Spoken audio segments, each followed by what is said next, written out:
High-protein foods, foods to add and foods to avoid. It is almost impossible to decide what you should and should not eat based on the information that you read in magazines and hear on television. There are differing experts, all citing studies and reports that will tell you to eat this, skip that, and that high-protein foods are the miracle we have all been waiting for.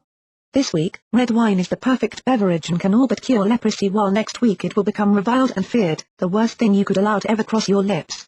It is time to wade through the hype and get to the bottom of what are the best high-protein foods, what are the worst, and how to make the ones in the middle just a little better.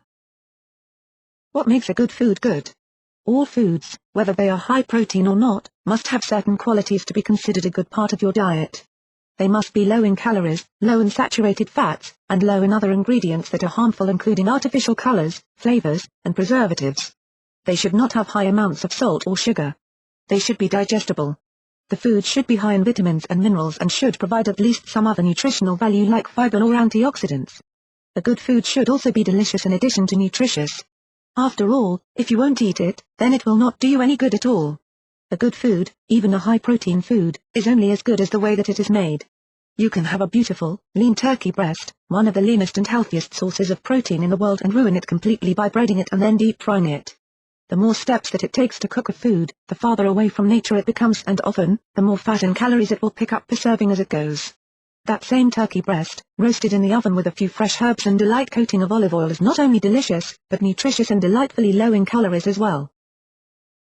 While turkey breast is high on the list of good high-protein foods, other poultry foods are not as good. In fact, other parts of the turkey itself are less desirable also. Chicken can be okay, but should be prepared carefully. The best part of the chicken is the breast, and it should be served without the skin. However, while you are cooking it, you should leave the skin on so that it stays moist and flavorful. The darker meat in all birds has a richer flavor, but these pieces also have higher calorie count and more fat grams per serving. Fish is another high-protein food that can go from the do list to the don't with just a few cooking faux pas. Fish that is marinated for too long will start cooking and will become tough, rubbery, and flavorless. On the other hand, a quick dip in a lemon and vinegar bath will give you flavorful and tender fish that is high in protein, low in calories, and also gives a high amount of omega-3 fatty acids. Another option for fish is to toss them in the oven with a small sprinkling of herbs like dill and others. Herbs are full of fresh, green flavor but add no calories and have the additional benefit of not adding salts either. Fish that is square and breaded has been so removed from real fish that it has none of the benefits and only the negatives. What makes a bad food bad? Calories are not the only reason that a high-protein food may be listed on the bad list. Foods that are high in saturated fats, filled with artificial flavorings, colors, and preservatives, or pack a whole day's worth of sodium into every serving are also bad. If you are cooking foods that are coated in grease and heavily breaded or fried, they are not healthy. You should know that better cooking methods like sautéing, uses less oil, roasting, grilling or baking can allow you to eat some of the foods that would be less than healthy if cooked in other ways. High-protein foods can also be considered bad when they are being eaten in place of other food groups and macronutrients. Protein is very important. However, it should not make up the bulk of your diet. If you are avoiding carbohydrates in favor of protein, there might be a problem with your diet.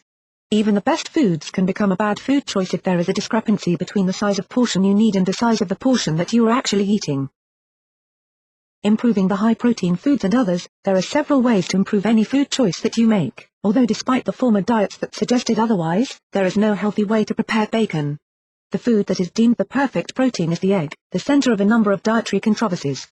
The egg has been called the most horrible food in the world, the best food ever, and something in the middle. By itself, the egg is not that bad. It is low in calories, low in saturated fat, and despite its reputation, relatively low in cholesterol as well. It is after the egg is cooked that it can become a problem. Adding cheese, bacon, sausage, and other high-fat foods can take the relatively healthy egg to a less than healthy food choice. How it is prepared can also be a problem.